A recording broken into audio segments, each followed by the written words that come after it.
నాకు ఎప్పుడు డౌట్ టాటూలు అలా పెట్టుకుని తీసేయచ్చా మళ్ళీ వద్దనుకుంటే ఒక రోజు ఈ డిజైన్ బాగాలేదు అనుకుంటే. No, I think these are something మనము మనతో పోయేటప్పుడు ఏమి పట్టుకెళ్ళమని అనుకుంటాం కదా. These are the only things I think మనము టాటూలు పట్టుకెళ్తామా ఈ కొత్త దృక్పథం ఫస్ట్ టైం వింటున్నాను నేను. But no, but they resonate a lot with what I think. అంటే నా perspective of life or every tattoo has certain meaning, very in depth spiritual feelings of myself. ఏమో ఉన్నాయి నాకు కనిపించట్లేదు ఫుల్ గా, but క్లుప్తంగా చెప్తే మన సినిమా గురించి discussion. This is an elephant mandala. So elephant represents a lot of strength and courage, and this is a giraffe mandala. So it is like metaphorically about growing taller in life or something, and this is a moth which represent transformation. So అలా ఒకటొకటి నేను ఆ mind సెట్లో ఉన్నప్పుడు when I feel like having like go and have. Elephant giraffe we can relate, height weight మాకుంది కాబట్టి మేము టాటూలు వేసుకోం. నాకు అది లేదు కాబట్టి like I wanted to feel those. So అది but anyway on a lighter note we started. But చాలా సీరియస్ ఫిల్మ్స్ పూనుకున్నారు ఫస్ట్. చక్కగా రొమాంటిక్ లవ్ స్టోరీ తీయాలని కానీ ఇంకోటి తీయాలని కానీ ఎందుకు అనిపించలేదు విద్య మీకు? I think for any writer or director మనం తీసే స్టోరీ ఆర్ ఆ ఎమోషన్స్ మనలో నుంచి రావాలి. సో సమ్వేర్ ఐ ఫీల్ ఆ love or feel good or ఆ comedy, those kind of emotions somewhere they not there అని అనిపిస్తుంది. So I don't know, I'm more drawn to thrillers and I'm more drawn to serious cinema, which involves a lot of fascination around a lot of emotions. ఇవన్నీ చక్కగా తెలుగులో మళ్ళీ చెప్పండి. Yeah, అంటే ఈ love or romantic comedy or పిచ్చ జోకులాగా అనిపిస్తాయేమో. No, అంటే నాకు లైఫ్ దానికన్నా ఇంకా చాలా డార్కర్ ఉంటుంది ఒరిజినల్గా లైఫ్. సో అందరి లైఫ్ ఇట్స్ నాట్ మన మూవీస్లో చూపిస్తున్నట్టు హ్యాపీగా అలా సాంగ్స్తో స్లో మోషన్లో అలా బ్యూటిఫుల్గా ఉండదు. లైఫ్ అనేది చాలా ఇట్స్ వెరీ డార్క్. ఒక్కొక్కరికి ఒక్కొక్క యాంగిల్లో డార్క్గా ఉంటుంది. ఆర్జీవి గారి తర్వాత ఫస్ట్ టైం ఇలా లేడీ డైరెక్టర్ నుంచి ఇలా వింటున్నా. Oh my god, that's a huge compliment అండి. సో బట్ ఫస్ట్ తీసిన ఫిల్మ్ మద చాలా అవార్డ్స్ వచ్చాయి. ఎన్ని వచ్చాయి ఇంటర్నేషనల్ అవార్డ్స్? ఐ థింక్ 26 వచ్చాయండి. 26 అవార్డ్స్ వచ్చాయి. అంటే ఎంత పెద్ద మంచి గొప్ప సినిమా ఉంటుంది. సో ఆ సినిమా ఏంటి, కథాంశం ఏంటి అక్కడ? బేసిక్గా అది ఒక సర్వైవల్ థ్రిల్లర్ టైప్లో, but it's psychological thriller. So ఒక అమ్మాయి, నిషా అనే అమ్మాయి, she falls in love with a guy. So అతను ఆమెని ఒక పిచ్చిదాన్లా క్రియేట్ చేసి ఒక మెంటల్ అసైలంలో he'll get her admitted. But the final pre climax twist ఏంటి అంటే ఈ అమ్మాయి వాలంటరీగా she goes as an undercover this thing to expose the bad things that are happening in the asylum. ఇప్పుడు అర్జెంట్గా ఈ సినిమా చూడాలంటే ఏం చేయాలి? ప్రైమ్లో ఉందండి, అమెజాన్ ప్రైమ్లో. వెంటనే ఇవాళ చూసేస్తున్నాను. ఎలా మిస్ అయినో తెలియదు, థ్రిల్లర్లు అసలు మిస్ అవ్వను నేను. ఓకే, బట్ ఈ సినిమా మరి ఇలాంటి ఒక థీమ్ ఎలా వచ్చింది మీకు? అంటే ఏమన్నా రియల్ లైఫ్ ఇన్సిడెంట్ చూసారా, ఎక్కడైనా చదివారా? లేక రియల్ లైఫ్ ఇన్సిడెంట్ ఏం చూడలేదు, బట్ నేను చాలా అంటే నాకు స్టోరీస్ రాయడము అదంతా ఇంట్రెస్ట్ వచ్చినప్పుడు I use to research a lot. అంటే నాకు అందులో నచ్చింది కొన్ని స్పై, అంటే విమెన్ హూ వేర్ స్పై, ఆ వరల్డ్ వార్ టైంలో దీంట్లో లాట్ ఆఫ్ ఫీమేల్ స్పైస్ గురించి చదివాను అనమాట. సో నేను చేసుకోగలిగే లిమిటెడ్ బడ్జెట్లో with limited actors and limited రిసోర్సెస్లో I wanted to write something. So ఇది బేసిక్గా ఒక షార్ట్ ఫిల్మ్ తీద్దాం అనుకొని స్టార్ట్ చేశాను. సో అది అలా రాస్తూ ఉన్న ప్రాసెస్లో నా టీం అందరూ ఒక దగ్గరకు వస్తున్న ప్రాసెస్లో it grew into a feature. So మీ కథలు మీరే రాసుకుంటారు, మీరే మీ మనసులోంచి వచ్చే కథలే మీరు రాస్తారు, లేదంటే ఎక్కడైనా ఇన్స్పైర్ అయితే అంటే ఒక జరిగిన సంఘటన గురించి దాన్ని ఇతివృత్తంగా తీసుకుంటారు? యా, అంటే నాకు ఇప్పుడు I keep a book with me అండి. ఆ బుక్ పేరు మా మమ్మీ గిఫ్ట్ ఇచ్చారు నాకు, my little book of big ideas అని ఉంటుంది. సో దాంట్లో నాకు ఎప్పుడు ఒక చిన్న ఐడియా వచ్చిన ఒక స్టోరీ ఆర్ మూవీ పరంగా, వెబ్ సిరీస్ పరంగా, ఐ జస్ట్ ఒక పేజ్ పెట్టేసి దానికి ఒక 1 లైన్ వేసి what is the genre, how I want to treat, అలా అన్ని చిన్నగా ఒక షార్ట్ నోట్స్ రాసుకొని పెట్టుకుంటాను. దాంట్లో ఇప్పటికీ I think I wrote around 32 stories in it. దాంట్లో everything is fictional. This is the first ఇప్పుడు నా నెక్స్ట్ ఫిల్మ్ హత్య is the first one which is inspired by real events. అదే ఈ హత్య సినిమాకి నేపథ్యం రియల్ ఈవెంట్స్ అని చెప్పారు. సో టెలస్, ట్రైలర్ చూస్తే కొంత టీజర్ చూస్తే అర్థమైంది, బట్ టెలస్ అబౌట్ ఇట్. అసలు ఎలా ఈ సినిమా తీయాలని ఎందుకు అనిపించింది? అది కూడా చాలా రిస్కీ ప్రపోజిషన్ అని తెలుసు మీకు. Yeah, definitely it's risky. బేసిక్గా ఏమైందంటే అండి, నేను I M very bad at following politics. So political news అసలు ఎక్కువ ఫాలో అవ్వను. అంటే మేజర్గా నేను ఏమైనా న్యూస్ చూస్తున్నా అది చూస్తున్నా కూడా చాలా రేర్గా, అంటే ఎక్కువ మనకి సోషల్ మీడియాలో స్క్రోలింగ్ వచ్చే న్యూస్ అలా చూడడమే కానీ పాలిటిక్స్ అసలు ఫాలో అవ్వను. సో వన్ డే నేను I came across an interview live టీవీలో, ఒక న్యూస్ ఛానల్లో ఒక లైవ్ ఇంటర్వ్యూలో దస్తగిరి అనే ఒక మర్డరర్ అతను కూర్చొని లైవ్ టెలివిజన్లో ఒక మర్డర్ ఎలా చేశాడు, ఒక గ్రూసమ్ మర్డర్ ఎలా ప్లాన్ చేసుకున్నాడు, ఆ మర్డర్ వెపన్ ఎక్కడ కొన్నాడు, ఎలా తీసుకొచ్చాడు, ఎలా చంపాడు అన్నది ఆయన వివరిస్తున్నాడు. Let us call him the accused. The accused. So అంటే హీస్ అ కన్విక్టెడ్ ఇది. సో అతను కూర్చొని he was narrating it. Confess చేశాడు కాబట్టి మీరు మర్డరర్ అంటున్నారు.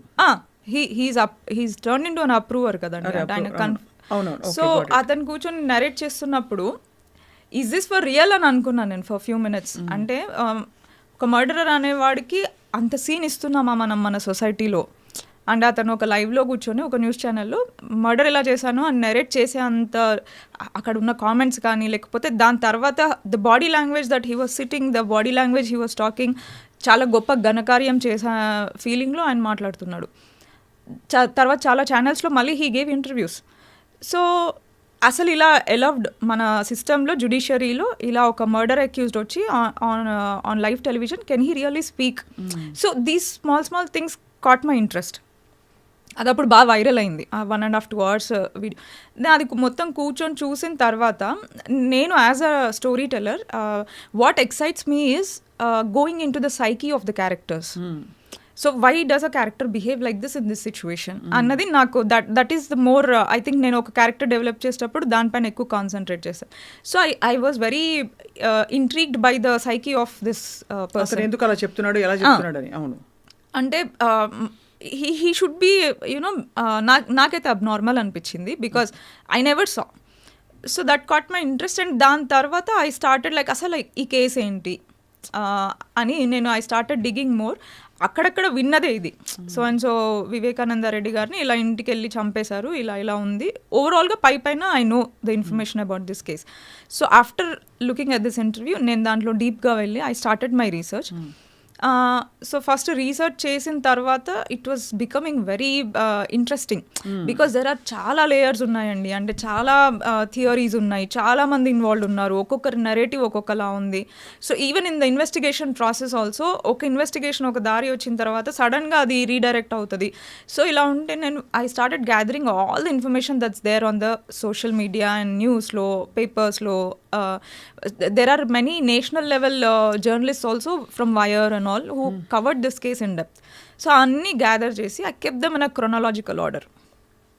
Then I felt ఇది చాలా మంచి నెరేటివ్ అయ్యే ఛాన్స్ ఉంది అని నాకు అనిపించింది. సో ఫస్ట్ నేను ఇది స్టోరీ చేద్దాం అన్నట్టు I didn't start my research. I started the research because I was intrigued by how the case was and how the people related to this case were. So అక్కడ నుంచి అది అయిన తర్వాత then I felt okay ఇది మంచి movie కింద మనం రాయొచ్చు అని నాకు అనిపించింది. And for me to consider దీన్ని సినిమా తీయాలి అని నేను ఎందుకు కన్సిడర్ చేశానంటే there is a film called తల్వార్, 2015లో వచ్చింది. మేఘ్నా Gulzar is the director. So మేఘ్నా Gulzar is I think she is the only women technician in India, అంటే women director who's work really inspires me. Okay. So తను రాజీ ఈ మూవీస్ అన్ని తీశారు. చాలా అద్భుతం. రాజీ అయితే అసలు మా ఉమెన్స్ పై ఆలియా భట్ అదుర్సు అసలు సాహసోపేతంగా తీయడం బ్యూటిఫుల్ గా ఉంది. అవును. సో తన ఫిలిం 2015లో వచ్చింది తల్వార్. సో తల్వార్ మూవీ వచ్చి it's movie based on Aarushi Talwar అని ఒక అమ్మాయి ఫ్రమ్ ఢిల్లీ. ఆ అమ్మాయిది మర్డర్ అవుతుంది, డబుల్ మర్డర్. వాళ్ళ ఇంట్లో పనిచేసే అతనిది కూడా మర్డర్ అవుతుంది. అక్కడ కూడా క్రైమ్ సీన్ మొత్తం కాంప్రమైజ్ అవుతుంది. Local cops fail to do proper investigation, they fail to protect the scene. అక్కడ నుంచి అది it gets escalated to CBI. దాంట్లో కూడా మల్టిపుల్ థియరీస్ ఉన్నాయి. పేరెంట్స్ చేశారు ఆర్ ఇక్కడ సైడ్ నుంచి అంటే మైగ్రెంట్ లేబర్ చేశారు, ఇలా చాలా థియరీస్ ఉన్నాయి. నాకు ఆ మూవీ చాలా ఇష్టం because of 2 reasons. 1, the way the screenplay was progressing. 2, the style of making of the film. ఒక డాక్యూ ఫీచర్ స్పేస్లో ఉంటుంది మూవీ. ఇట్స్ అ వెరీ రియలిస్టిక్గా, అంటే క్యారెక్టర్స్ మాట్లాడే పద్ధతి కానీ లేకపోతే మన మూవీ ముందుకు వెళ్ళే పద్ధతి కానీ చాలా రియలిస్టిక్గా ఉంటుంది. So some day when I think I watch Talvar for 7 to 8 times till now. So every time I watch it, I used to feel someday I should make a film like this. So okay, so first మద ఏమో spy cinema like రాజీ, ఇప్పుడు రెండో cinema Arushi తల్వార్ అనే ఈ ఫిల్మ్కి దాదాపు ఒక విధంగా చూస్తే ఒక యువర్ సార్ట్ ఆఫ్ ఒక పాజిటివ్, ఒక ఏకలవ్య శిష్యురాల్లా ఫాలో అవుతున్నారు మేఘనా గుల్జార్. నాట్ రియలీ, అంటే ఇట్ ఫెల్ ఇన్ ప్లేస్ అండి, and it was not never pre planned or anything. నేను తల్వార్ చూసినప్పుడు అనుకునేదాన్ని ఎప్పుడైనా ఇలాంటి ఫిల్మ్ ఒకటి తీయాలి అని. అదే టైంలో ఈ దస్తగిరి గారి ఇంటర్వ్యూ రావడం అండ్ ఆ టైంలో మీరు దీన్ని సినిమాగా ఎందుకు తీయకూడదు అనుకున్నారు? It falls in to the exact screenplay of Talvar. But frankly speaking, మీకు ఎవరైనా డబ్బులు ఇచ్చారు ఈ సినిమా తీయడానికి అంటే ఏం చెప్తారు? బికాస్ ఈ సినిమా అంటే ఏం చూపించారో ఎవరికి తెలియదు. బట్ ఇన్ఎవిటబుల్లీ ఒక కథ చెప్పేటప్పుడు మీరు ఎంత న్యూట్రల్గా తీసినా ఇటో అటో అది స్వింగ్ అవుతుంది. సో వీళ్ళో వాళ్ళో మీకు ఏమన్నా ఈ సినిమా తీయమని చెప్పారా? నాట్ రియల్లీ అండి, అంటే నాకు ఫస్ట్ ఆఫ్ ఆల్ అంత పెద్ద కాంటాక్ట్స్ లేవు టు గో, అంటే సినిమా ఫండ్ చేయించుకునే అంత అయితే లేదు కాంటాక్ట్స్. దీనికి ఆల్మోస్ట్ అంటే one of the main producer is Prashant, తను మేజర్ చంక్ అమౌంట్ ఇన్వెస్ట్ చేశాడు. అండ్ తనే ఆర్ట్ డైరెక్టర్. అంటే మీరు ప్రశాంత్ అలా అనేస్తే మాకు ఎలా తెలుస్తుంది ప్రశాంత్ అని? ప్రశాంత్ కిషోరా అని అడుగుతాం మళ్ళీ. సో మిగతా 50% ఆఫ్ ద చంక్ మేము ఒక 23 ఫ్రెండ్స్ కలిసి కొద్ది కొద్దిగా వేసుకొని చేసాము. నాది కూడా ఒక ఇన్వెస్ట్మెంట్ లాగా, which I didn't take any remuneration for my services. I have a profit share in.